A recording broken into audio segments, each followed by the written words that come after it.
Hey everyone, it's Joe from Gadgetry Tech, and today I am reviewing the Liric. The Liric is a $2,000 closed-back planar magnetic headphone from Meze Audio. Meze Audio is a Romanian brand, and I reviewed the 99 Classic in the past. They make beautiful headphones in a wide price range. This obviously at $2,000 is on an upper end of most people's budgets, but it's a very special headphone, and I'll get into the why. Before I get any further, Meze did send this to me for review, so I want to give a huge thanks to them. It won't affect what I say about the review. No money was exchanged, and I don't even keep these once the review is done. I will be sending them back. So I just want to do that for full disclosure, but as you will soon see in the video, it won't affect what we say about it. Now, if you decide you want to purchase this after watching this review, I will have links in the description below. Some of those links will help support the channel because I use that money to purchase other headphones. So that will help you find it, but by all means, purchase it wherever you feel comfortable. Now, as far as what comes with it, this is relatively straightforward, and mine is a review unit that other people have used before. So I assume the packaging is fairly comparable to what you get new in the box, but assume it's going to be at least this or better. So as mine stands, I got a little leather pouch, which is nice. This helps keep the cables intact, and so it doesn't touch the headphone when it's in this storage case. But you get two essentially identical audio cables. Now, the Liric uses a 3.5 millimeter connection on the outside edge, which is great. It's universal. That means you can buy a lot of different cables online in case you want something custom. But basically, you have two identical cables. One is 1.2 meters long. The other is 3 meters long. So it's just a matter of if you need one tethered at your home office or studio and you want to move around more, or if a shorter one is fine depending on when your amp is located, or if you're using a personal audio player on the go, or dare I say gaming if someone's connecting this to a controller or whatever it may be. And then you have a 6.3 millimeter adapter as well. This travel case is really nice. It's not the most slender, but it does a great job of protecting the headphone, which is its primary function. It's going to keep it clean. It's lined with this beautiful velvet like suede stuff. It's just very, very soft. And this little stretchy band section right here will hold the pouch no problem. So pretty straightforward, nothing special. You can, like I said, order balance cables online, but out of the box it does not come with a balance cable. At least in my spec it didn't. As far as build quality and comfort goes, Meze is known for this. They are built extremely well. Regardless of what price point you purchase, you're getting a well-made product, and you're getting a product that's designed to be serviced in case you ever had issues down the road. They don't use any proprietary screws or glue where you can't take things apart. It's all user serviceable. Now, as far as the comfort goes, you have a spring steel headband that distributes the weight exceptionally well. It's very lightweight on your head. This weighs under 400 grams, which is awesome for long-term wear. And the pad comfort, it is so soft. So even if you wear glasses, you can still enjoy these and still maintain a seal, which is really important for bass. Now, the other thing that's important with a good seal, because this is a closed back, you want a good seal to have the acoustic performance that Meze Audio desired for you to have, but the other big benefit is passive noise isolation, which is why you would typically consider a closed back, to block out exterior noise, but to also lock in what you're playing so other people can't hear it. When you pair all of that noise isolation with extreme comfort, you can legitimately use this on the go if you are on travel. It does such a great job at blocking out exterior sounds that you really don't need active noise cancellation to still get a nice, relatively low listening floor, even on the go. Now, part of that has to do with how the pads are mounted. As I said, Meze makes it easy to service, but these pads do have an adhesive system to it. It's kind of like an adhesive gasket, if you will, with some little pinholes. They have a video on their website, on their YouTube channel, to help show you what I'm talking about. But basically, if the pads ever wear out, you can pop it off. You clean the surface with some alcohol, rubbing alcohol, and then pop the new pads on. That special gasket design with the adhesive is playing a role into maintaining such a strong seal and why this performs so well in that regard. So some people will like just having quickly replaceable pads, you know, something that is a traditional like stretchable rubber or leather that goes around the outside, but you don't get the same performance that this gives you with this design. Thankfully, the pads are so incredibly comfortable that you shouldn't want to replace them or shouldn't have to replace them unless you just wear them out over time. These pads are so soft that if you wear glasses, that won't be an issue either. These are great for glasses comfort, not only from a pressure standpoint, but because of how supple and soft these pads are, you can still maintain a good bass seal and get good audio performance as well. So you're not punished by wearing glasses. As far as adjustment goes for comfort, these have aluminum sliders. There's no clicky sensation. It's a smooth, almost like a butter sensation to it. very easy to adjust. It has a pretty firm grip. Now, I don't see any adjustable screws to change the tension. Overall, mine held up really well. There was a couple times where I felt like it moved maybe a millimeter or two, so every now and then you may have to adjust it slightly, but I do like this approach because the way their hinge design is between this system and the way the ear pads rotate and pivot, it always gets this perfect distribution of pressure. I don't have a hard point or a stronger pressure point on the back, the top, or the bottom. Some people are very sensitive if there's pressure here or up here, and anytime you have a stronger clamp force, which you usually have in a closed back because of the noise isolation, it can lead to long-term comfort issues or headaches.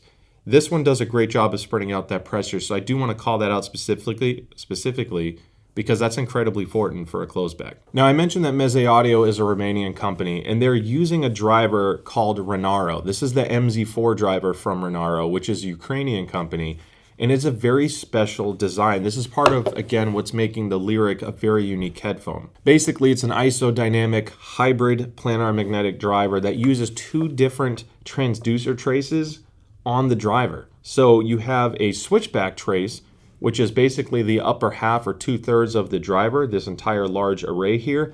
Then on the bottom, you have a spiral array.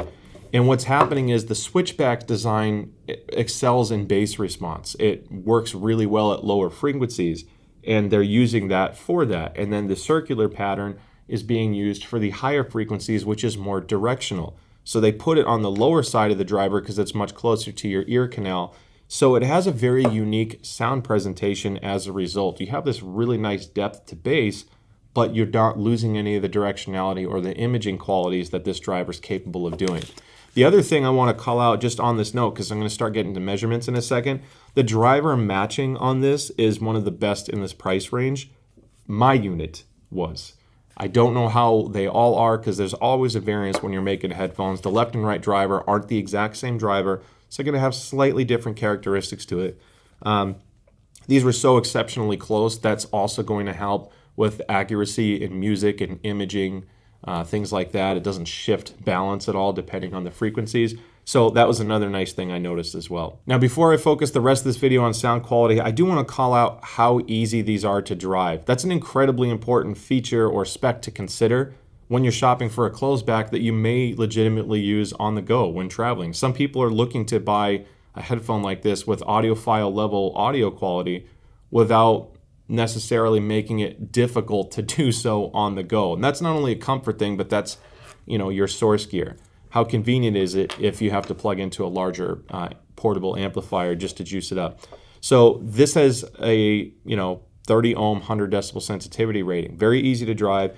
You can literally run it off a $10 Apple dongle. If you want a little bit more juice, an iFi GoLink, for example, is going to step that up, and this works on iOS and Android products. It comes with a lightning adapter in the box.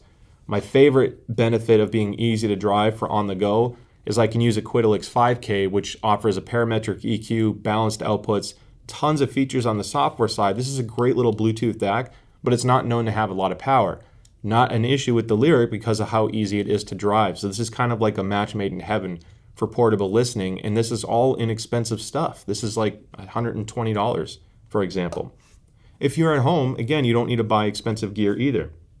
I tested this using, and I have more expensive amps and I tested it, but this really, you only buy higher end, really expensive amp DACs if you either know exactly what you need from a feature standpoint. Maybe you want tubes and you want to roll tubes, or you have a very specific layout and feature set that you want from a functionality and overhead standpoint. But as far as pure power goes, these are all overkill. This will all hurt your ears at louder volumes. This is a $200 JDS Atom stack. The niche Piety, which is admittedly harder to find now because it was a limited production run, that has a gorgeous sound to it. Then you have the topping DX3 Pro Plus, another $200 amp DAC. So you don't have to spend a lot, and I found that this works with damn near everything because of that. So I want to talk about sound quality, and I want to start with the objective side. The measurement side, this won't take too long because a lot of this doesn't always translate into what you hear. But I'm using a custom rig that uses an IEC711 coupler with a Gross KB006 pinna clone, and my measurements are based off that. All of my measurements are based off of this rig. whenever I show the photos. So there's no variance on my older stuff that I've measured. Anyway, with that being said, there is a noticeable bass shelf that kind of tapers off at the 100 hertz range. It starts off fairly flat and strong, and it digs fairly deep, and you can see it carry over with a slight hump right about 100 hertz. Then it dips down with the lowest point basically hitting at the 200 hertz mark. So it has kind of a unique bass presentation. You do have a steady rise into the mid-range until you get to the upper mid-range. There's a slight recess as you approach 2K, and then it kind of picks back up and brings that energy back in 3 kilohertz range. What's really interesting is how the upper frequency response, when you get into the top end to the mid-range, transitioning into your treble, it kind of tapers down, but then you have a lot of treble extension that you can see on the measurement. So it's a unique plot as far as a frequency response goes. It doesn't mean it's necessarily a good or bad thing, but that is at least how this unit measures. Now I want to talk about subjective sound quality, and I'm going to make a couple references to the Focal Stelia and the ZMF Atrium Closeback, which I'll be reviewing both of down the road as well. So as I make mention, maybe I'll just point to it, but it has a unique presentation. All three of these have a very unique sound to them. Now, this is the least expensive one here. So the fact that this is up for discussion against headphones that are essentially $1,000 more really shows how well they executed this product. Now, that bass shelf, it lends to a nice, rich, luscious bass up to the 100 hertz range. It has a nice, deep, warm rumble effect to it, but it doesn't have the same dynamics or punch that something like the Focal Stelia has. Even the ZMF Atrium Closeback has a little bit more of a harder punch to it, but it has a very different presentation elsewhere. So it's not always apples for apples. This is a nice clean presentation. The good thing is it's not coloring the mid-range at all from a bass standpoint. It's not going to make a male vocal sound overly boxy. That little bit of heft at the 100 hertz range can help increase some of the warmth that a deeper male voice has, of course. So if depending on what you're listening to, you might find a couple artists that actually do get touched by it, but for the most part, and especially in female vocals, they're going to sound very clean because that bass tapers off so quickly. Now, because this has that elevated bass in the 100 hertz region and lower, and that really high treble extension, the byproduct of that is the mid-range can seem slightly recessed as a result. I say slight because, again, it depends on your frequency that you're referring to or what you're listening to. That 1000 hertz range or 1 kilohertz range is a little bit emphasized, so anything that hits really close to that spot may come across as a little bit more forward than some of the other parts of the mid-range, especially in the 2 kilohertz region. So it really depends on what you listen to. The way I would describe the mid-range leading into the treble from a music standpoint or vocal standpoint is it sounds very crisp and clean. If this were a wine, this would be a slightly dry, slightly sweet white wine. It's clean sounding. It's not overly heavy or thick or anything like that. And I do like the presentation. Now, the only issue that this could be for some people is the treble extension. It is elevated. It is very sparkly and glistening and lively. I don't know, lively. When you have someone walk who has like a keychain hanging out of their pocket and you hear like all the keys, almost like a wind chime type thing, this is the type of headphone that will definitely let you know if that is present in the mix. It has a distinct ability to carry out metallic instruments extremely well. Now, some people will like or dislike that. And I want to say this not as an insult to those who have this issue and not as an insult to the Lyric, because I think there's a real valid benefit to this. As people get older or listen to music too loudly, your hearing starts to get damaged. You start losing upper frequency treble response, the ability to hear upper frequencies as easily as someone who has much younger, healthier ears. That's just the nature of aging or listening to stuff loudly. So as a result, the reason why certain speakers with horn tweeters are popular with older folk is because you're getting this extra treble extension that's filling what it was basically a deficit that you would have had on a flatter measuring headphone. And that's okay, because some people need or want that extra detail. And to those who are looking for a headphone, if every headphone is starting to sound dark to you and you're missing that sparkle that you used to, that you remember, That's what the Lyric is going to bring back. It's a really special sound. Now, in some cases, it's not like, I try not to listen to things too loudly. It doesn't really bother me, but sometimes I get the wrong track, or if I'm gaming on this, and I'll talk about gaming, where it can be a little bit too much treble energy, and it does bother me. The good news is it's very easy to EQ treble down without any other negative effects. If it's too sparkly, just take several decibels from 8K to 16K off and just reduce the treble extension a little bit. And then you have a more tolerable listening experience while also benefiting from the detail and resolution and layering that the Lyric has. And that's a special feat, because what is really nice about the Lyric is when you get into more complex tracks, if there is a lot of instruments and vocals, or just you listen to a live performance, there's just a lot going on. The Lyric does a great job at separating and clearly articulating every layer of the track. It doesn't have this blended mesh or mush of sound, if you will. It's distinct. And part of that comes with the clarity that I was describing earlier, but it also has to do with the layering and resolution capability that this has. I don't know if people are familiar, not everyone's familiar with this, but there's something called the Fletcher Munson curve. And it's basically the theory that our ears perceive frequencies differently based off amplitude. Like our sensitivity to a frequency changes based off amplitude. So at a lower volume, a lot of people will prefer more of a V shape, more elevated bass, and more treble extension, so the music still sounds kind of lively. Does that sound familiar? That's, again, if you're listening to a lower volume, that boosted treble and low bass can actually make the music sound really nice. Conversely, as you turn it up, you start to become more sensitive to those frequencies, so you almost want to pull them down a little bit to still get the same general impact. I'm not saying that's the case for everybody, but there is some real benefit here. If you're not doing EQ and you listen to this at subtle volumes, again, with the great passive noise isolation that it has, that unique sound profile plays exceptionally well for that also. Now, naturally, all this talk about upper treble and mid-range extension, and as it lifts up high, it does translate into a very wide soundstage. Of the three, especially in the higher presence region, this has a just insanely wide soundstage. The driver matching is excellent. Overall, I find the imaging really nice.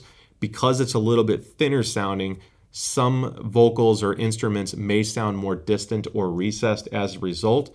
So it depends on what you're listening to how you feel it will image or stage, because there are inherent strengths and weaknesses for each one of these. This type of shift becomes more apparent when you listen to certain tracks like 72 Seasons from Metallica, which is also the name of the album that they just released, but the first track is called 72 Seasons. That exposes how different these headphones tackle that song. The ZMF Atrium closeback is like a nice, warm, cozy hug.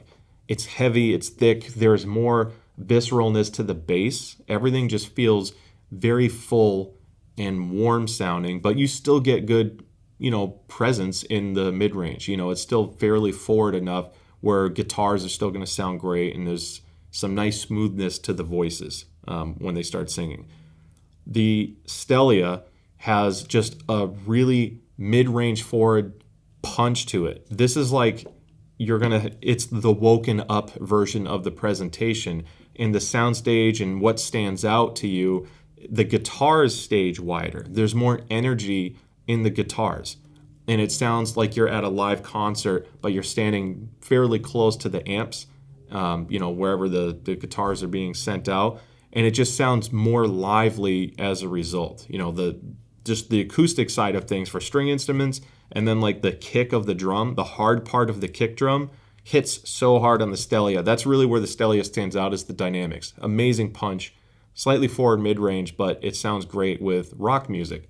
Now, when you get into the Lyric, you still get the kick drum. However, it's a softer kick with a deeper follow-through. The drum sounds like it's a little bit larger and heavier because of that emphasized bass as the frequencies get lower, with a slightly softer punch, whereas the Stelia rolls off a little bit, so you don't get as much depth, more of that hard hit, really tight bass note from a drum. The guitars aren't as forward as something like the Stelia. The guitars are turned down slightly compared to some of the other mix. However, cymbals, triangles, not the Pink Floyd album, the actual musical instrument, those have more of a ring to it on here. So there are, again, when you're listening to a song like that, some of the percussion and metallic instruments will sound very wide and vast and airy, but at the same time, you're not going to get that same vastness and presence that you get on a guitar. So different ways of doing it. You can adjust this a bit with EQ. These handle EQ extremely well. So if you want more punch, just lift the 150 hertz region a little bit. Tune it to your liking, but out of the box, it's a little bit deeper focused. Now, there's a song called Billions from Caroline Polachek. I heard this song it's ironically enough, I'm wearing an Axpona shirt. When I went to Axpona, I tried taking notes of what some of the demo tracks were there because it always kind of helps me, discover new music.